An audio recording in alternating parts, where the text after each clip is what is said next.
boa noite. Boa noite. O escândalo do Banco Master tem novas revelações e personagens. O ministro André Mendonça bloqueia 22 bilhões de reais dos investigados. Ladrão, corrupto, vigarista, rato, pilantra, canalha. 129 milhões de reais da mulher do ministro do Supremo, Alexandre de Moraes. Só foi a mulher dele que fechou o contratão? Não! Foi o próprio ministro Alexandre de Moraes. Boni, arquiva essas denúncias aí do Banco Master, porque nós vamos ter problemas para explicar isso aí. Eu, o Gilmar e o Toffoli tivemos com Daniel Vorcaro várias vezes. Nós temos vários negócios juntos, inclusive nós advogamos para ele. Eu estou aqui tentando calar a imprensa que fez um alarde ontem, aquela lá da Globo. Eu tive que dar um cala-boca nela. E esse contrato aí de 129 milhões da minha esposa com o Banco Master vai dar muita conversa ainda. Então arquiva isso aí, por gentileza. Mais tarde conversamos. E o controle disciplinar de todos os juízes por causa do CNJ, que está subordinado ao Supremo Tribunal Federal. De forma que eles têm hoje, nas suas mãos, toda a concentração de tudo que se passa sobre a justiça e sobre a legalidade neste país. 11 pessoas. E pessoas que estão dentro de uma verdadeira bolha e com um ego extremamente inflado.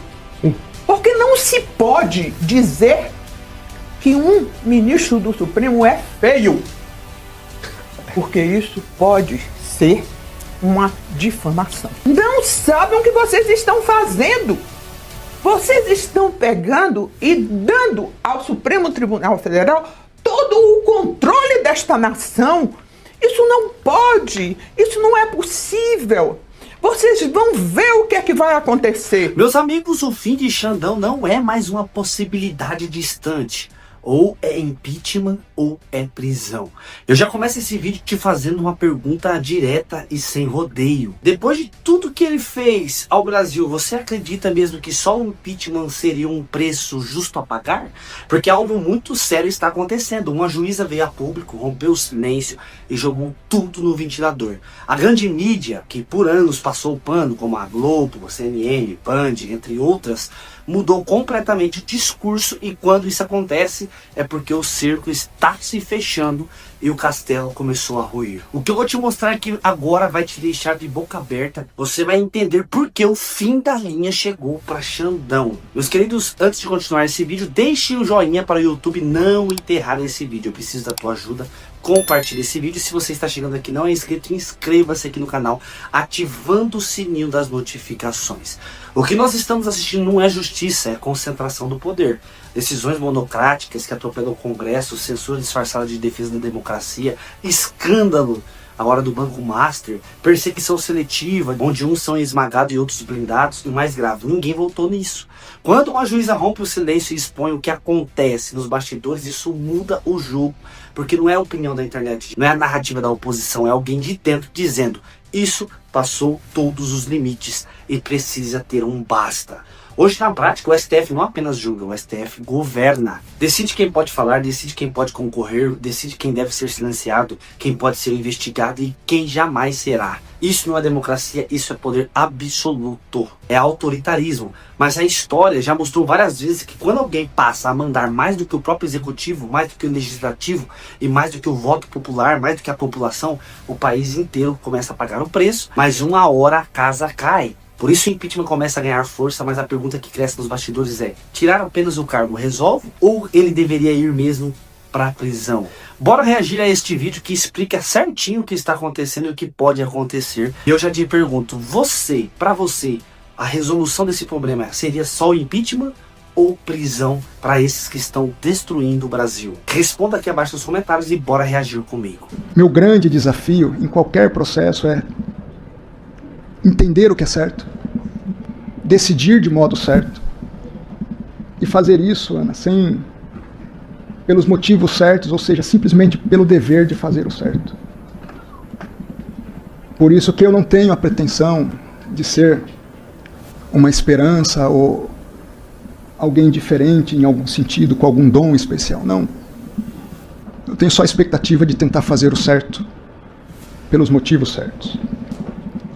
E acho que esse é o papel de um bom juiz. O papel do bom juiz não é ser estrela.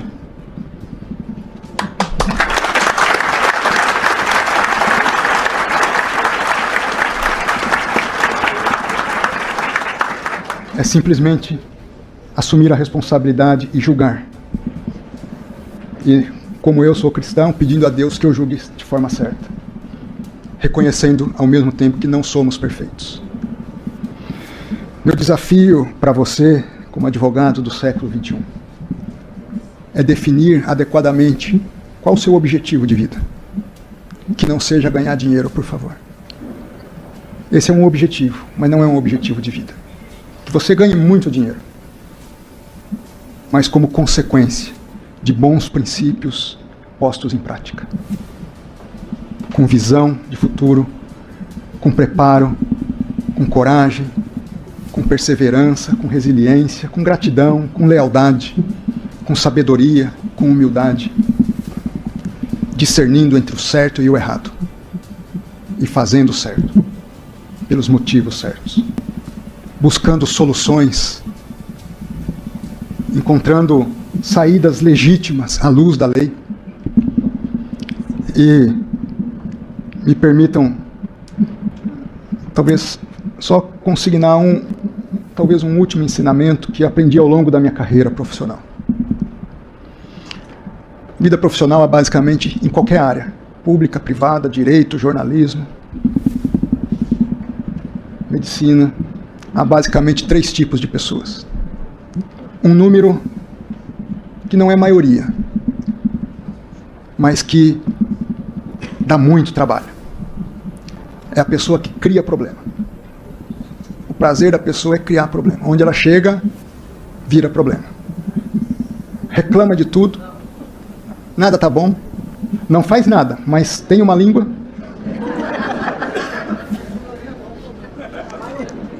Eu acho até que não é a maioria. Vamos ver se vocês concordam comigo. O segundo grupo, para mim, é a maioria. São os indiferentes aos problemas. É aquele que quer passar desapercebido, que nunca é com ele, que nunca ajuda, não colabora, não cria problema, mas também não conte com ele. É aquele que chega, vou falar que eu que fui servidor público quase a vida toda, chega lá na repartição pública, ele quer não ser visto nem notado, e quando dá o horário ele já quer estar saindo rápido de fininho para ninguém perguntar nada para ele. Esse para mim é a maioria. Agora há um grupo de pessoas que é diferenciado. São aqueles que resolvem problemas. Esse é a minoria. É um grupo pequeno, mas que faz toda a diferença. Na OAB, na sociedade, na justiça, nas empresas, no serviço público.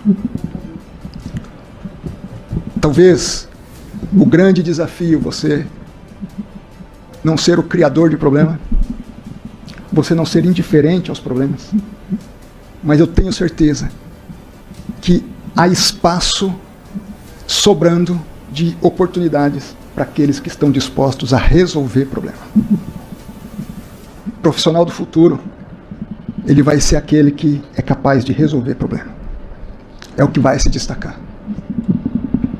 Eu fui advogado geral e ministro da Justiça na AGU, um corpo técnico muito sólido, bem preparado. Nós não tínhamos tanta dificuldade de ocupar os cargos mais relevantes da instituição. Quando eu fui para o Ministério da Justiça, o Ministério da Justiça não tem uma carreira própria. Então, nós tínhamos que procurar, num universo amplo e mais desconhecido, pessoas-chave para os postos.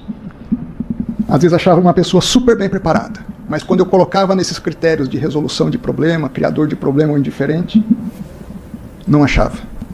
Como era difícil conciliar preparo com capacidade de resolução de problema.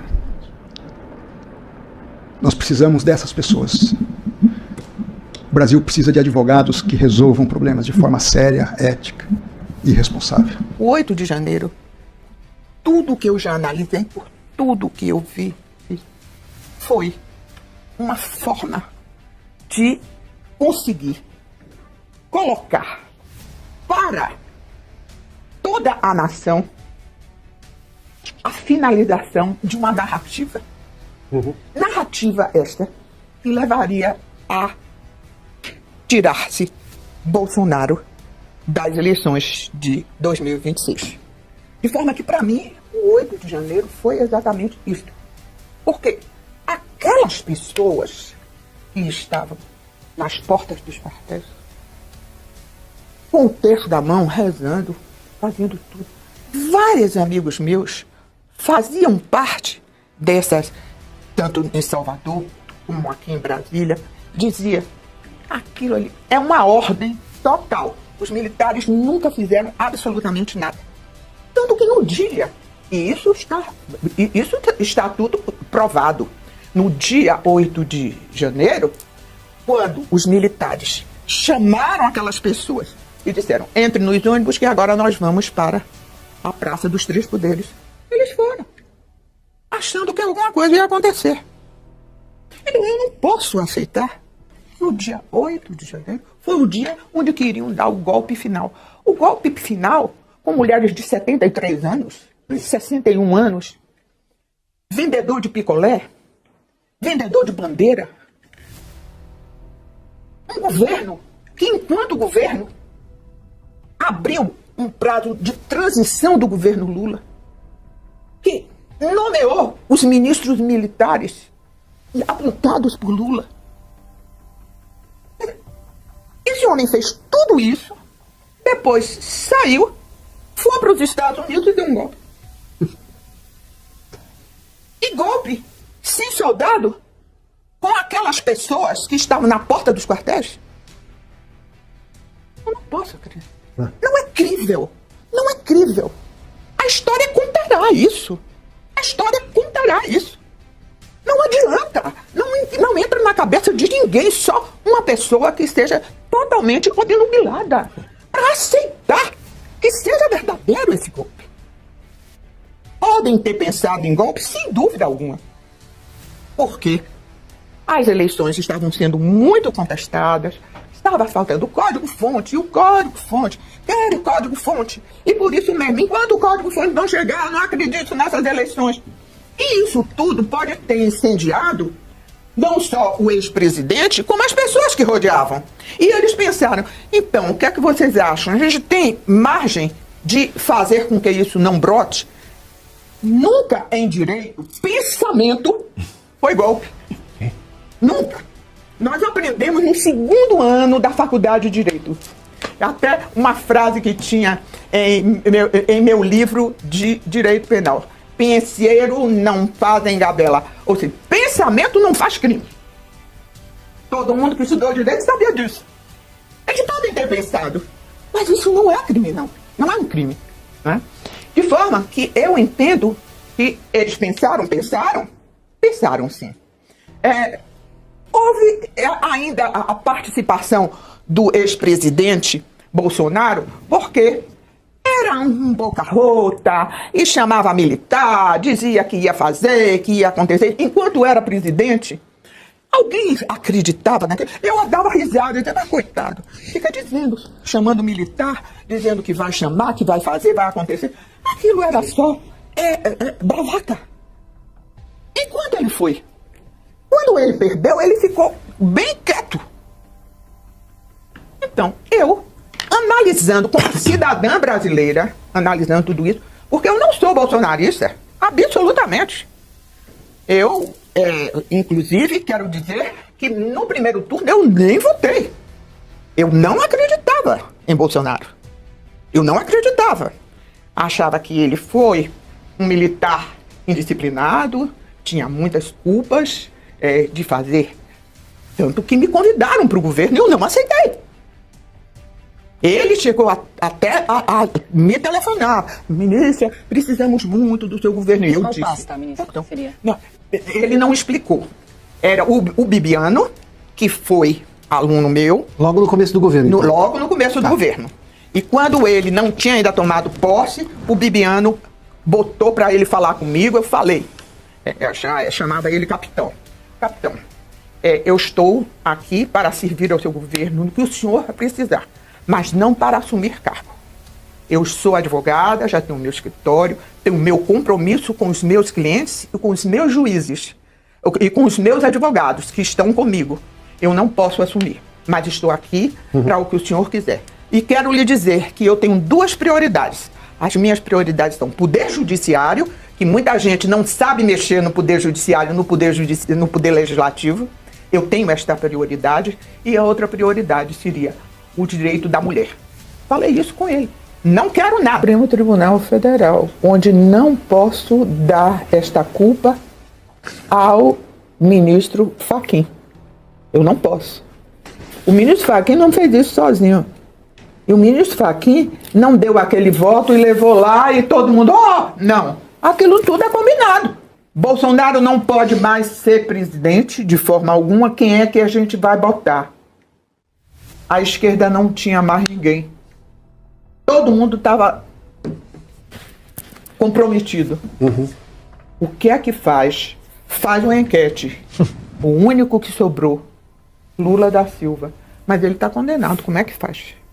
E a gente já julgou uma porção de coisa dele. Como é que faz? Desmoraliza a Lava Jato. Nunca os olhos da população estiveram tão voltados para o comportamento de Mendonça.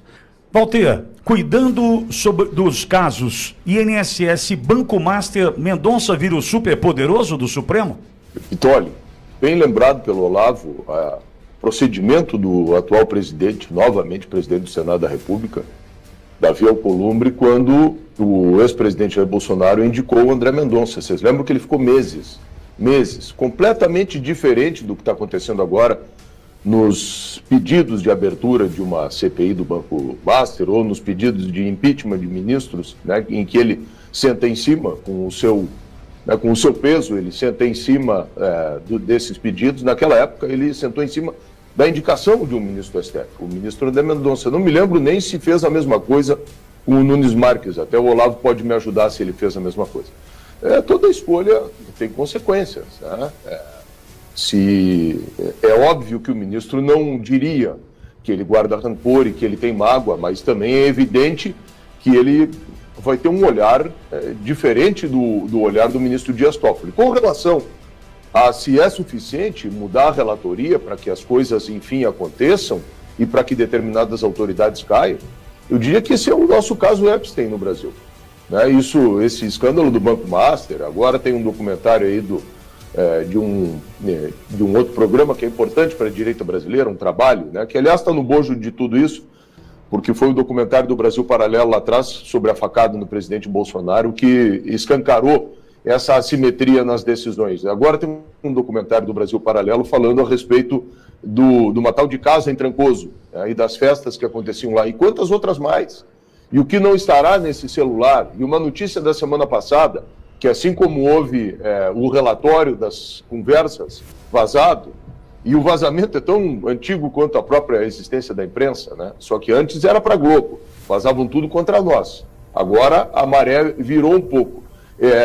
Dizem que viria também um relatório em relação às conversas do outro ministro, do Todo-Poderoso da República. Não vou nem dizer o nome, porque, né, todos nós temos receio do que pode acontecer. Já vista aí o presidente da Associação dos Fiscais da Receita Federal, mas diz que viria um outro relatório a respeito disso também. Que venha tudo isso, né? Mas já é mais do que suficiente, tudo que já sabemos, inclusive contratos de 130 milhões de reais, para que tudo isso tivesse caído. Não caiu até agora, exatamente porque o Alcolumbre, esse que agora ficou com medo dos seus atos no futuro, tem protegido o sistema. Sabe, nesse sentido, eu entendo que André Mendonça terá a oportunidade de resgatar a admiração que em tempos ali atrás, né, nós tínhamos pelo Supremo Tribunal Federal. É certo que em algum momento a gente nem sabia o nome dos ministros, mas talvez pela circunspecção, que é uma característica inerente, tem que ter a discrição, passar longe das câmeras. Mas a gente também não pode esquecer, Olavo e Walter, que nós vivemos um momento onde nós somos manipulados pela Rede Globo de televisão, com 75%, 80%, 90% da audiência, e mostrando exatamente o que ela queria que nós pensássemos naquele momento. Olha, você vai pensar assim, os caras estão decidindo ali, a gente não vai mostrar nada, está acontecendo isso no Brasil agora, mas a gente quer que você pense assim ou assado. Nós não podemos nos esquecer que a luz sobre tudo isso, quem trouxe foi Jair Messias Bolsonaro. Quando o Bolsonaro falou assim, olha, a gente precisa entender mais de Supremo do que de seleção brasileira, ele tinha absoluta razão. Quando ele tentou dizer assim, essa corte tem que ser constitucional, essa corte não pode tratar de tudo para que se empodere a ponto de dar as cartas no Brasil. Ele tinha absoluta razão e por isso também foi perseguido. Ou seja, embora ali atrás a gente nem ligasse para o Supremo Tribunal Federal, nomes que por ali passaram, enfim, provavelmente a gente também estava sendo manipulado. A gente não pode achar que era a perfeição, não. Não dá para achar, porque eram homens também. Mas homens blindados pelo silêncio da imprensa, que era o único caminho para que a gente pudesse obter informações. A gente mantém ali a turma quietinha, eles vão decidindo lá, a gente só põe holofote sobre o Congresso e outras pautas do Executivo, a gente faz o brasileiro pensar assim, o assado. Não dá para achar que eram santos aqueles que compunham o Supremo Tribunal Federal até tempos atrás. Eram homens também. A questão é que agora a gente sabe de tudo. E tem André Mendonça a responsabilidade com INSS e Banco Master nas mãos de mudar a percepção do brasileiro. Olavo, eu sou muito sincero. A minha esperança sobre André Mendonça é quase nula. Eu não tenho nenhum problema em dizer. Cético eu estou. Por quê? Os ministros que saíram defendendo Dias Toffoli, antes de tudo acontecer, do relatório que chegou, mas a conversa que vazou, esses que saíram defendendo Dias Toffoli, para mim, colocam também suspeição sobre as suas decisões a partir de agora. E um deles foi André Mendonça, que escreveu o livro do Toffoli. Me diz, quem é que em sã consciência dedicaria parte do seu tempo que não volta mais, a escrever um livro sobre a vida de Toffoli? Me diz, não, agora eu tomei a decisão, eu vou escrever um livro sobre a vida de um homem que não consegue passar em concurso público, de um cara que era advogado do PT, que eu sei o que defendeu ao longo da sua vida pregressa antes do Supremo Tribunal Federal. Não, agora eu vou gastar parte do meu tempo para escrever um livro sobre esse homem. Meu Deus. Então, amigo, Olavo, eu sou muito sincero. Minha esperança está assim, por um fio. Entretanto, está nas mãos de André Mendonça a possibilidade de resgatar a dignidade do Supremo Tribunal Federal. Lá. Saída triunfante pela esquerda. Nós sabemos. Aliás, ele entrou talvez pela esquerda, deve querer sair pelo mesmo lugar de onde veio, enfim. Quero te ouvir, Olavo. Para resgatar, desculpe a rudez, amigo ouvinte, mas para resgatar a imagem do STF, só fechando e fazendo de novo. Só nomeando novos ministros, técnicos, mudando a legislação, evidente, não estou falando em golpe, mudando a legislação para que técnicos, juízes de carreira, desembargadores, enfim, possam compor essa Suprema Corte. E aí vai resgatar. Bom, ainda tem um olhar um pouco romantizado em relação a André Mendonça. Creio que é o momento de um olhar mais meigo. Vamos com calma em relação a André Mendonça. Tenho certeza que decepções ocorrerão. Fato, decepções ocorrerão. Mas no momento, eu sugiro apoiarmos, sugiro divulgarmos, sugiro olharmos com uma lupa, sem desacreditá-lo. A partir do momento, se ele tomar atitudes de descrédito erradas, aí sim, vamos para a crítica. Nesse momento,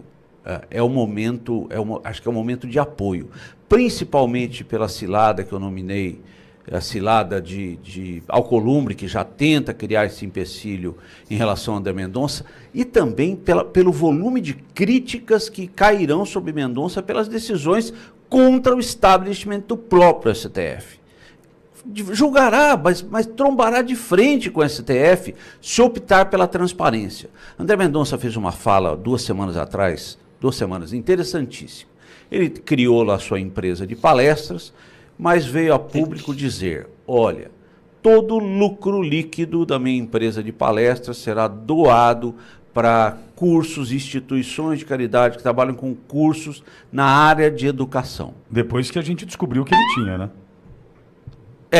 Exatamente. Inclusive ele fez essa fala. Depois que ele disse que a gente descobriu. Veio a público a situação e ele tomou essa posição. Mas eu coloco por outro lado, ninguém tomou essa posição. Não estou defendendo, na verdade estou um pouco. Ninguém tomou essa posição até aqui. Eu creio que não vamos ter a decepção, porque nós já sabemos que erros ocorrerão.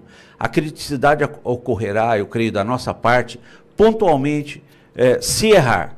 No mais, eu acho que é o momento de apoio. No mínimo tem que cair uns 3 desses atuais ministros da composição presente do STF. E, de novo, como disse o Olavo, não estou falando em golpe aqui. Acho que dentro das ferramentas institucionais que estão postas. Há muito tempo eu falo isso aqui, no Endireitando, que é a minha página no Instagram, de que nós temos que eleger uma bancada majoritariamente de direita nesse ano para dar uma resposta a tudo isso no Senado da República. Sabe que eu tenho medo, pânico? Não acredito muito em pesquisa, porque acho que a pesquisa, assim como a Globo, serve muito para nos manipular, mas que agora saiu uma pesquisa aqui de que o Eduardo Leite, governador do Rio Grande do Sul, e a Manuela Dávila estão em primeiro lugar no estado do Rio Grande do Sul. Não é crível, mas, né, vá que o Rio Grande do Sul também tem essa tradição canhota, e isso explica por que um pouco, da onde eu estou falando aqui, a decadência econômica que o nosso estado, que já foi um dos mais importantes da federação, vem vivendo. Esse atavismo, esse negócio de ser do contra. Imagine agora eleger o Eduardo Leite, né, que é a quinta essência do murismo, do centrão, com a Manuela Dávila, que representa exatamente a antítese daquilo que tudo a gente pensa. Não vai mudar nada. Então o nosso primeiro esforço é mudar o Senado. Colocar lá o Marcel Van Hatten, colocar lá um Sanderson, enfim, colocar lá pessoas que têm um compromisso em fazer isso, em botar esse rio de volta no seu leito. Depois, uma coisa que eu defendo há mais de ano aqui na Ouro Verde, também há 2 anos, sei lá, o tempo que eu estou aqui, que é uma reforma constitucional para botar freios e que volte, por exemplo, prevaricação a ser prevaricação, corrupção passiva a ser corrupção passiva. Não é um seletivismo, porque é de esquerda pode tudo, porque é de direita se enxerga crime onde não tem. Então, assim, derrubar uns 3 que já tem mais do que razão suficiente para cair, não poderiam estar mais lá. Isso por si só vai criar um freio de arrumação, né? Depois mudar as coisas para daqui para frente corrigir. Isso que o Pitoli, você havia falado. O seguinte, o cara juiz tem que falar nos autos, o cara tem que ter discrição, o cara tem que ter equidistância e tem que ter neutralidade. E aí entra a minha última preocupação. O Olavo falou de uma reforma ideal, de colocar juízes de carreira. Gente, o pano de tudo isso, de fundo, foi um processo que nós fomos ingênuos ao longo do tempo. O presidente Bolsonaro, como bem disse o Pitoli, denunciou que foi a instrumentalização das instituições. Tudo foi tomado. E foi tomado porque houve um processo de doutrinação ao longo do tempo. Agora o próprio STF está julgando aí o Escola Sem Partido, né, que foi um processo, um projeto, inclusive, que eu, quando vereador em Porto Alegre, aqui em Porto Alegre, na capital do Rio Grande do Sul, liderei, protagonizei, aprovamos e o próprio Judiciário derrubou. Por incrível que pareça, o Judiciário derrubou o projeto. Então, tudo isso começa nesse processo da escola. Então, de que adianta amanhã depois nós nomearmos juízes de carreira, se os juízes de carreira já vêm por baixo da toga, com uma camiseta vermelha e com convicções wokeístas ou qualquer outra coisa? Então, o furo é muito mais embaixo. Na minha opinião, meus amigos, impeachment sozinho não fecha essa conta. Ele tira o cargo, mas não apaga os abusos. Não devolve a liberdade perdida, não repara os danos causados ao país. E agora eu quero ouvir de você. Você acredita que Xandão vai pagar por tudo que fez? Ou você acha que, como sempre, os poderosos vão sair ilesos enquanto o povo fica com a conta? Escreve aqui abaixo nos comentários, porque essa discussão não pode ser mais abafada. E em 2026 vai ser o ano de nós decidirmos quem vai continuar governando o Brasil. Ou a esquerda ou a direita. E você, vota em Flávio Bolsonaro ou vai deixar o Lula continuar governando esse país rumo ao declínio, rumo à destruição? Deus abençoe você que assistiu esse vídeo comigo, que reagiu comigo a esse vídeo. Fica com Deus, se inscreva no canal, ative o sininho das notificações, taca o like, compartilhe esse vídeo e até o próximo vídeo se Deus quiser. Fui!